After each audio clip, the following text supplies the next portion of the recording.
Alors c'est vrai qu'on le commente largement ici, mais les investisseurs ont du mal cette année à anticiper le nombre de baisses de taux déjà de la Fed. C'est vrai que le consensus a beaucoup varié depuis 6 mois, mais maintenant la question se pose aussi sur la BCE, vous allez voir. Bonjour Pierre.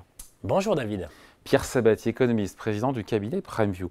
C'est vrai qu'on s'est beaucoup focalisé sur la Fed, c'est normal, c'est la banque centrale leader, mais l'ampleur des gestes attendus en matière de baisse de taux d'intérêt de la Banque centrale européenne cette année n'est pas aussi prévisible que ça. On a compris que le 6 juin, c'est a priori plié, sauf colossal surprise, il y aurait une baisse de taux. C'est peut-être la seule certitude dont on dispose à l'heure actuelle. S'agissant de la ECB, de la BCE. Oui et non. Alors selon nous, en fait, je crois que, et c'est logique, hein, pendant des décennies, finalement, une politique monétaire a suivi l'autre, tout simplement parce que les trajectoires de nos économies américaines et européennes étaient relativement synchrones, même si en Europe, grosso modo, quand les États-Unis faisaient 3, l'Europe faisait 2 ou 1,5. Et malheureusement, c'est lié en fait à tout un tas de sujets de productivité, de croissance potentielle, etc. Mais il y avait une forme de synchronisation, en tout cas des trajectoires économiques entre les deux. Aujourd'hui, pour nous, il y a un vrai écart entre l'économie américaine et l'économie européenne. Et donc, au raisonnement finalement simple de dire que la politique européenne, c'est la politique américaine avec 6 mois de retard, hein, comme ça a été le cas d'ailleurs depuis toujours, depuis toujours. Mais force est de constater qu'aujourd'hui, on a des trajectoires qui sont disjointes. Ouais. Et donc, il paraît assez logique finalement de s'interroger sur les taux d'intérêt et sur les perspectives de baisse des taux d'intérêt aux États-Unis. Ça paraît assez logique, je vais y revenir tout à l'heure, parce qu'il y a une raison fondamentale à ça, hein, ce n'est pas une vue de l'esprit.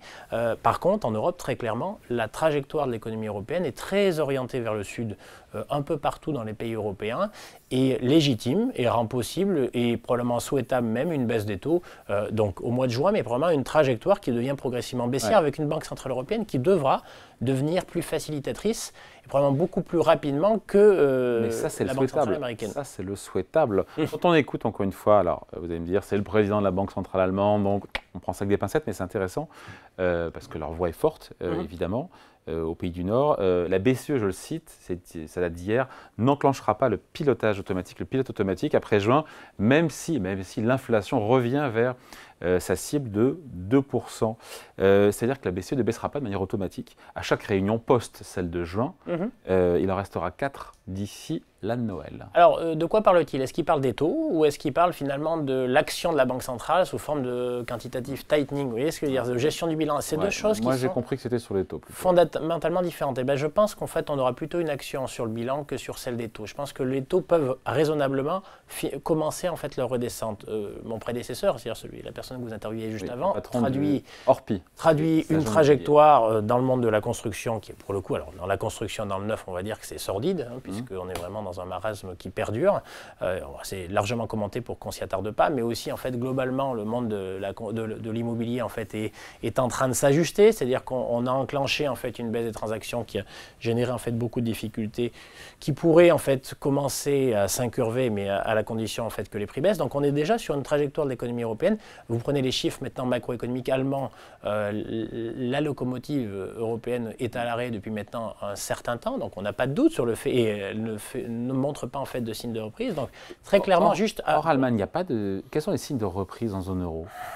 Zone de reprise, mais il n'y en a pas beaucoup en fait. Les zones de reprise, en fait, il y a un tassement, c'est-à-dire qu'en fait, il y a eu un ajustement qui a été relativement brutal en 2023, prématuré par rapport aux US, mais aujourd'hui, on n'a pas de vraie reprise en fait en zone euro. Et de toute manière, ayant en tête tout de même que les taux d'intérêt, c'est le carburant de l'économie, quand vous voulez en fait que l'économie accélère ou réaccélère ou se reprenne, il faut mettre plus de carburant dans votre véhicule. Alors, ou plus d'électricité, ça, maintenant, mais bon, mais plus de carburant dans le véhicule. Aujourd'hui, avec des taux qui sont à leur niveau actuel, on ne met pas plus de carburant. Et juste pour revenir là aussi, pour que les gens aient en tête, pour quand je vous dis ça, c'est pas une vue de l'esprit. En fait, pourquoi on dit que c'est le carburant de l'économie? Et c'est la raison pour laquelle il ne peut pas y avoir en fait de reprise de l'économie européenne sans baisse des taux, tout simplement parce qu'il faut savoir que la formule qui définit la rentabilité financière d'un projet, hein, c'est ce que j'ai mis par rapport à ce que ça me rapporte, hein, par rapport à ce que j'ai mis, c'est une fonction de la rentabilité économique du projet. À savoir, quand une entreprise ou une usine produit, eh bien, si le chef de l'usine en fait est bon, eh bien, vous allez avoir en fait un retour sur les immobilisations sur les actifs que vous avez immobilisés pour pouvoir produire qui va être relativement élevé. Mais la rentabilité financière, c'est pas que ça. C'est pas qu'une usine qui tourne bien, c'est aussi la manière dont on finance son activité.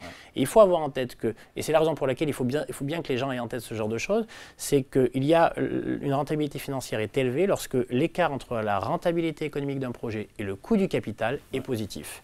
Ça veut dire capital, il y a... Et en fonction d'eux, là, vous pouvez en fait aller chercher de la dette, donc plutôt que des fonds propres, pour pouvoir vous financer. Alors aujourd'hui, avec des taux qui sont montés à hauteur de 4, 4,5%, 5% pour les entreprises, eh bien tout simplement, en fait, le coût du capital est élevé, ce qui fait qu'il est logique pour des banques qu'elles ne puissent plus financer via de la dette des projets dont la rentabilité économique est insuffisante. Elle n'est pas moins bonne qu'avant, mais avant une rentabilité économique à 5%, ça se finançait via de la dette. Aujourd'hui, un banquier ne peut plus le faire. C'est pour ça qu'on dit bien que c'est le carburant de l'économie. La seule manière d'une reprise durable, c'est la baisse des taux. En sachant que, pourquoi aux États-Unis on n'en est pas là, et c'est pour ça tout à l'heure j'ai évoqué le fait qu'il est légitime de s'interroger sur la perspective et la trajectoire des taux d'intérêt aux US et l'est moins en Europe, c'est parce qu'il y a une manière, en fait, en gros il y a une subvention directe de l'économie américaine à travers du keynésianisme et en gros de l'hélicoptère monnaie, c'est-à-dire que l'État américain compense la raréfaction du carburant, à savoir celle des liquidités dans leur économie, en filant du pognon, par un déficit budgétaire qui est extrêmement virulent et qui compense et donne de l'argent direct aux agents privés qui sont les ménages et les entreprises. C'est pour ça en fait que ça ne ralentit pas autant. S'il n'y avait pas ce déficit budgétaire aux États-Unis, là on aurait des économies synchrones. Comment l'argent est donné comme ça aux gens? C'est pas si simple. Alors directement et indirectement, enfin si, excusez-moi, mais concrètement quand vous regardez la dette étudiante et la gestion du stock de dette étudiante, eh bien tous les mois on vous dit, en fait on raye. C'est-à-dire qu'en gros, ce que vous deviez rembourser au regard du stock de dette n'existe plus. Et donc, c'est une manière, en fait, de donner directement de l'argent ou en cas des marges de manœuvre, en fait, aux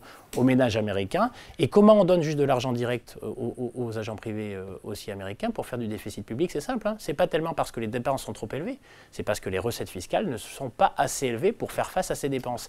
Et la spécificité des États-Unis, elle est essentiellement là. C'est qu'aujourd'hui, le taux d'imposition réel des entreprises américaines est excessivement insuffisant pour financer le régime de dépenses. Donc d'une certaine manière, vous donnez de la rentabilité aux boîtes à travers cela, avec des impôts qui ne sont pas suffisamment élevés au regard de ce qu'on dépense. Donc ça, c'est l'histoire américaine, très bien, mais l'histoire européenne, elle n'est pas là. On n'a pas des déficits. L'histoire européenne, c'est 0,6% de croissance attendue par la BCE cette année.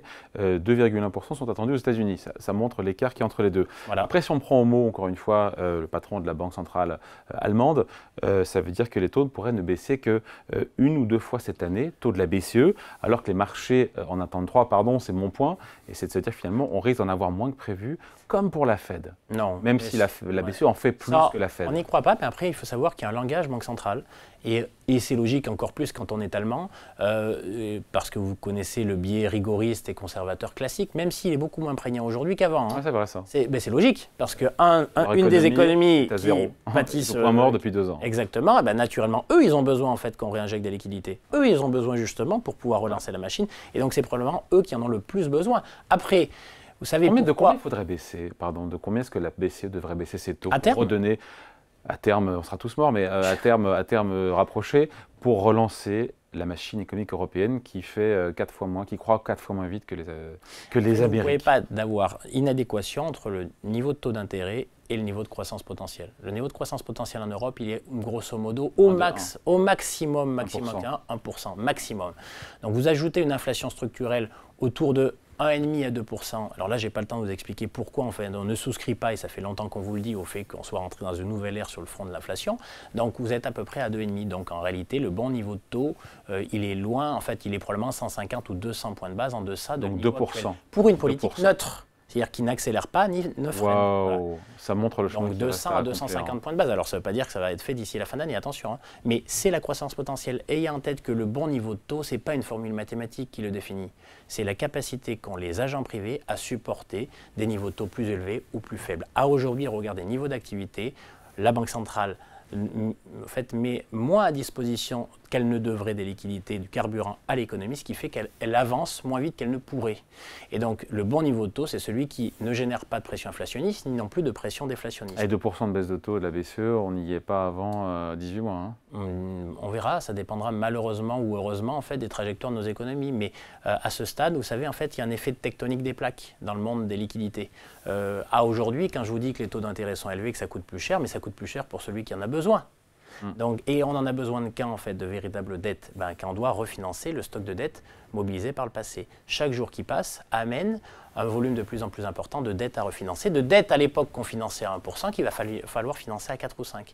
Et donc, chaque jour qui passe nous amène, par voie de conséquence, dans un environnement où si les taux restent aussi élevés qu'aujourd'hui, eh bien, il sera plus difficile de faire du déficit budgétaire parce que ça coûtera plus cher. Et pour les agents privés, il sera plus difficile et plus coûteux de refinancer de la dette qui a été financée initialement à 0 ou 1%. Donc attention, non, ça peut aller plus vite que ce qu'on anticipe. Après, attention, politique banque centrale, pourquoi l'Allemand dit ça, juste pour terminer, pour éviter ce qu'on appelle l'aléa moral. Parce qu'il ne parle pas à monsieur tout le monde quand il dit ça, il parle aux investisseurs. Ce qu'il ne veut pas, c'est, donc vous avez compris qu'on va aller vers une trajectoire de baisse des taux parce que l'économie en a besoin, mais il ne faudrait pas que ce message soit compris par les investisseurs en disant allez-y, c'est open bar, au risque de créer un aléa moral qui finirait en bulle, et ça pour le coup c'est ce que ne souhaite pas en fait la Banque Centrale Européenne. C'est important de le dire. Mais c'est important de le dire. Donc on est plus dans la communication, mais fondamentalement l'Europe a besoin de taux qui sont plus faibles. Au moins 2% plus bas. À pour horizon, être en zone neutre. Pour être en zone neutre, en fait, à horizon de moyen terme. Voilà, donc c'est 18 mois, 12 à 18 mois. Il va falloir se bouger les fesses quand même, pour y arriver. Inviter en fait les gouverneurs des banques. Mais c'est le cas. J'espère qu'on en aura d'ici la fin de l'année de nouveau le gouverneur de la Banque de France, François Villard-Gallo, qui viendra nous voir. Merci beaucoup. Merci. Point de vue signé Pierre Sabatier, économiste et président du cabinet PrimeView. Salut.